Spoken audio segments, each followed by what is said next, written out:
Hello there, the Internet Tough Monkey here once again. Hope that you're all well. Thank you very much for stopping by. Let me ask you a question. What is the most expensive computer game or console game that you have ever bought? I know what it is for me. Red Dead Redemption 2 Ultimate Edition, $89.99. That answers that question. Good night and I'll see you next time. Except that's not really the full story, is it? Yes, Ultimate Edition of Red Dead Redemption 2 that I paid $89.99 for the day before it came out, and I was sat there on PlayStation Digital waiting for it to come down, countdown, and I played the first level until about 3 o'clock in the morning. First level, it's just one big level, isn't it? Till 3 o'clock in the morning. That is the most amount of money I've spent on one single game for sure. And it beat the record previously set by F1 2020, I think it was, which was $79.99. The Schumacher edition, I'm pretty sure that's the case, yeah. But is that the full story? And I don't think it is, because if you factor into things like inflation, for example, in 1992 I bought Virtua Racing on the Sega Mega Drive, and that was $69.99. 30 years ago that game cost $69.99. There was only 3 levels to it. People today complain about games not having enough content. Most games back in the 90s and the 80s you could finish in 15 to 20 minutes. In fact, I've done a video, best part of 2 years ago, maybe even longer, of hard driving on the Sega Mega Drive. I remember getting... I was in love with that game. I went to watch a film at the Showcase Cinema in Derby. Can't remember what the film was, but I remember hard driving, sat there in an arcade in the foyer of Showcase Cinema. I fell in love with it, pumping 50p pieces into it. Oh, what a game that was. And as soon as it came out on the Mega Drive, I spent 35 quid on buying that game. You can finish it in about 4 minutes, and I have done a YouTube video to prove that.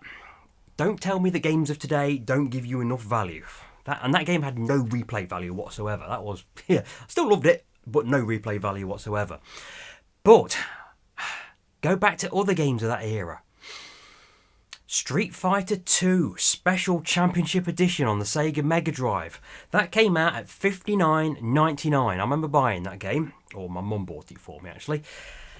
But the game didn't cost $59.99 on its own, because when you had the Sega Mega Drive back in 1992, you had a 3-button joypad. I had 2 3-button joypads, but Special Championship Edition of Street Fighter 2, it made use of a 6-button joypad, which came out especially for Street Fighter 2 Special Championship Edition, and they were $14.99 each.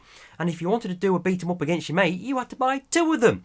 So that game went from $59.99 to effectively 90 quid. Again, factor into inflation, that was probably the most expensive single game I've ever bought. However, it doesn't end there, because if you want to factor into things like joypads, you may want to factor into things like actual hardware. And I'm talking graphics cards, computers themselves, the consoles. Have you ever thought about a game that you really wanted to buy, but you had to buy the console first? I don't know, it could have been Mario Kart or something, and you had to buy the console specifically to buy that. You've got to factor into that. So that game was no longer, 35 quid back in 1990. It was plus the cost of it, and SNES, what was that, 200 quid or whatever it was back then? And that follows through all the way through to today, when you're buying, I don't know, Gran Turismo 7. I bought Gran Turismo 7 because I had a PlayStation, or was it I had a PlayStation 5 because I wanted Gran Turismo 7? Not too sure. I mean, what was a PlayStation on release day? That was it 455? I've forgotten how much it was now. But that wasn't the most expensive console or computer I've ever bought for a game. If we really want to get into the nitty-gritty and peel this onion, I've been gaming for 40 years since I first had that Sinclair ZX Spectrum back there hiding behind the Kempston. What was that, 84, 85, whenever it was I got that? Now, I always mention on my previous videos about when I'm doing retro gaming, all the games I've got up in the loft, and that's true. Same about the consoles as well. I have, with a few notable exceptions, I have never got rid of a game, and I've never got rid of a console. The only console I've ever got rid of was my Sega Mega Drive in 1996. I just got my first car, and I needed to insure it, and I needed to fill it up with fuel. I had 24 games, I think I had, and I sold it to a mature student called Steve on my college course for 200 quid. And that back then, that paid for a lot of petrol. That paid for a lot of petrol in my little MG Metro. But I've since righted that wrong, and I've replaced that Mega Drive, and I still have all of my other consoles. So I've got the Sega Mega Drive, we've got Sega Saturn, we've got a Dreamcast, I've got a SNES, it's up in the loft, but it's actually knackered. I only have had about a dozen games for that, because once you go past Mario Kart, Mario games themselves, Star Fox, Wipeout, F-Zero, All the other games I'd rather play on the Sega Mega Drive. So that's where, I mean, I've got well over 100 games for my Sega Mega Drive. I've got over 100 games for my Saturn, over 150 games, I think, for my Dreamcast. Like I say, I've only got about a dozen or so games from the SNES, but I very rarely play it other than Mario Kart.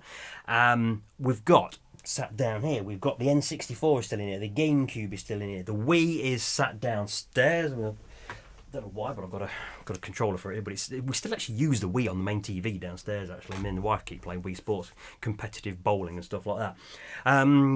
What else we got? We've got the PS1, and I've still got a PS2, and I've got my PS5. I would still have my PS4, but a PS5 is backward compatible, so I haven't got a PS4 anymore. And over there, I've got a Sega Game Gear, and the screen is absolutely useless. It's got a big white line, it's barely playable. But I've still got my Game Boy Advance there, and what's that? That's the Nintendo DS. I think we still have some power in it. I'm not sure actually. Yeah, it does. It's got power on it. Deal. But I've still got all the games, and I've got, I think, well over 1,000 games. Especially when you take into account the PC games, because this is a typical collection of games up in the loft, and in here there's all sorts of PC games, even a couple of Sega Saturn games in there. What's that? World Series Baseball 2 and Worldwide Soccer 97. That the main music for that was Ode to Joy. Oh yeah, I used to play that at university all the time. No wonder I never got a degree. I was playing on my Saturn all the time. But I mean, this box is just, I mean, this is like a time capsule. Command and Conquer, Tiberian Sun in there. What else? Michael Machine. Oh, Indiana Jones and the Infernal. Oh, Infernal Machine, Sports Car GT, I got a V Rally on my N64, but because this is my office and it's also my gaming room, it's only a very, very small room, so I haven't got enough room to hold all my games in here, so I keep them all up in the loft, and I have 10, 15, 20 games maybe for each format down here. There's like various Spectrum games here, Outrun and Batman's over there. I've got half a dozen Sega Saturn games here, Tomb Raider, Sega Rally. Sega Rally's still one of my favourite games of all time. Handful of N64 games there, the V Rally and Mario Kart, and GoldenEye is always in the machine, ready to go, that is. But none of those are expensive games. And even taking into account some of the games that I have collected over the years, I've never spent anything more than $89.99. In fact, little aside, I remember going to Derby Car Boot Sale down at the Cattle Market just down the road here back in 2005, 2006, something like that, and there was a chap there selling a load of console and computer games, and he was selling Panzer Dragoon and its sequel, Panzer Dragoon Saga, for £3 each. Now, any gaming nerd out there will know that Panzer Dragoon Saga was not the sequel to Panzer Dragoon. Panzer Dragoon Zwei was the sequel to Panzer Dragoon. He didn't realise that, and he got it on sale for £3. I offered him £5 for the pair, and he accepted. I urge you to go on eBay, type in Panzer Dragoon Saga, and look at what some jokers are after for that game. £5 I paid for it with Panzer Dragoon 1. Anyway, I'm digressing. What is the most expensive game, strictly speaking, that I have bought? Well, back in 1998, when I was still at university, I had bought a Mesh 350 Pentium 2 computer. That summer, it had just come fresh with Windows 98. My mate had bought the exact same computer 30 days before, and then it came with Windows 95, which I was forever annoyed with. But I got Windows 98, and he was in the room next to me at university. It was. But back then, computers came with 2D stroke 3D graphics cards. They weren't gaming graphics cards like we know today. It was, in my case, I think it's a Matrix Millennium graphics card, which was great for doing Photoshop, AutoCAD, stuff like that, but it couldn't play intricate 3D games. And there was one particular 3D game that came out in the spring summer of 1998 on the PlayStation. But I had to wait for it. Even though I had a PlayStation, I waited because I knew the better version would be on PC. And that game lives up here. It is the original Colin McRae Rally.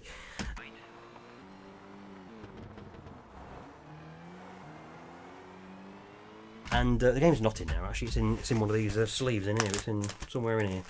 There it is, Colin McRae Rally. The original genuine game what I bought in 1998. And I ran down to PC World on Leeds Road Retail Park in Huddersfield, where I was at university. Got the game, spent 30 quid or whatever. It used to come in a cardboard box. It was a cardboard box and the jewel case like that with the game inside there. Drove home in my little MG Metro, whatever it was I was driving back then. Went to install it and my computer said, error, can't load this game. 3D graphics card not installed. I was like, oh, okay, right. Now back then we had the internet was creeping in, but it was very difficult to actually research things back then, not on a 56k modem. In fact, I had a 14.4k modem that I plugged into my Nokia 6150, I think I had back then. Yeah, internet wasn't quick back then, but I had lots of magazines. I've still got them all. Still got them all in my mum's loft doing untold structural damage to her house. And in there, I read about the Voodoo 2 graphics card, which had only come out a few months beforehand. And I went and bought the 12 megabit, not the 8 megabit, no, viewer. I bought a 12 megabit Voodoo 2 graphics card for $129.99 from PC World, that same PC World that I'd bought Colin McRae Rally, and I installed that. So we've already got a new winner there. So 129 quid plus, I think it's about 30 quid. So 160 quid was my new benchmark, most money I'd ever spent on a single game to play it. Story doesn't end there though. Roll on to Colin McRae Rally 2. Now, have I got that in here? I have got that in here. Colin McRae Rally 2. 3 left. 30 long, 5 right. Again, the PC version. I never bought the PlayStation version. I bet that's in there as well, isn't it? Right, I'm sure it must be in here. Certainly haven't got rid of it. Colin McRae Rally 2. There's Colin McRae Rally 2. That would have been similar sort of money, 30, 35 quid. Now we're talking, in fact I need to check this. When did that come out? 2002 was it? Sure it was. Yes, 2002 that came out on Windows. December 2002. Again, bought it from PC World. This time I bought it from PC World in Derby down at the Meteor Centre. Came home, went to play it. Same thing. The graphics card wasn't good enough. My Voodoo 2 graphics card was not good enough. So I had to nip back down to PC World and buy a... what was it? It was a GeForce 2 graphics card. GeForce 2 MX by Hercules, I remember. And that cost, I think it was 150 quid. So 150 quid plus 30, let's say 35 quid, 185 quid. 185 quid for a game, new benchmark. Now, while I absolutely adored the Colin McRae Rally games through the original 2, 2003, 4, 5, whatever they're called, and the subsequent Dirt games when they became a bit more arcadey and gymkhana-y, which I never really got on with. But Dirt Rally and Dirt Rally 2, still play them today. I play them online with my mates. Fantastic game, and looking forward to whatever Electronic Arts / Codemasters come out with now that we've got the WRC license. I'm looking forward to it. Please don't ruin the franchise. While I love the Colin McRae games, and in fact I've got a Colin McRae YouTube video coming very, very shortly of me long playing the original PlayStation version, or the Championship mode. While I love Colin McRae Rally, I actually preferred the TOCA games. TOCA 2, which is that game there, absolutely adored that game. TOCA Race Driver. And then I found out that TOCA Race Driver 2 was coming out, and when I checked the minimum specs for the computer required, my computer wasn't good enough. If I wanted to play that game, I needed to buy a new computer. So I bought a new computer, didn't I? And I spent over £1,500 on a new computer. That didn't include a new monitor. That was £1,500. It was a Dell computer. In fact, I have somewhere in here.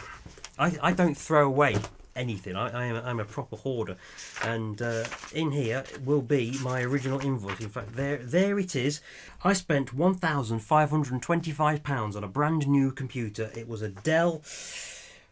Does it even have a name? There it is, Dell Dimension 8300 with a 3 GHz Intel Pentium processor, and it came with a 128 megabyte ATI Radeon 9800 Pro graphics card.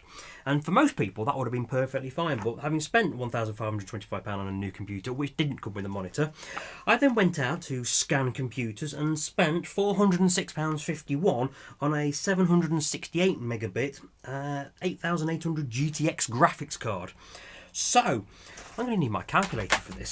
So £406.51 for the graphics card, £1,525 for the computer, and what would the game be? Let's say it was 35 quid. That is £1,966.51 that I spent Tocker Race Driver 2. Nice race. No, thank you. No, thank you what? No, thank you, whatever you're peddling. Hey, Scotty, how about you park your mouth and let your pal here make up his mind? Cat Silva, pleased to meet you. Sports agent wants to handle you. Forget it, hen. We're independents and what's more, I've never heard of you. And well, nobody ever heard of your boy here either, yet. 30, 35 quid. Cost me nearly 2,000 quid. Write to me in the comments down below. Tell me what the most expensive game you've ever bought. Now I know there are people who've spent more money on computer games than I have. I'm into racing simulators. I've got a racing simulating rig down there, Fanatec CSL. As racing sims go, that rig is cheap. I don't know what 500 quid it cost me. I know online there are people who've spent 20, 30,000 quid on a rig to play a specific game, probably iRacing. In fact, that is my guess that the most expensive game that anyone has ever bought is iRacing, because not only do you have to buy the game, you have to buy all the content as well. So I imagine that's going to cost a lot of money, especially if you bought a sim racing rig with it as well. I'll see you on the next video. Take care.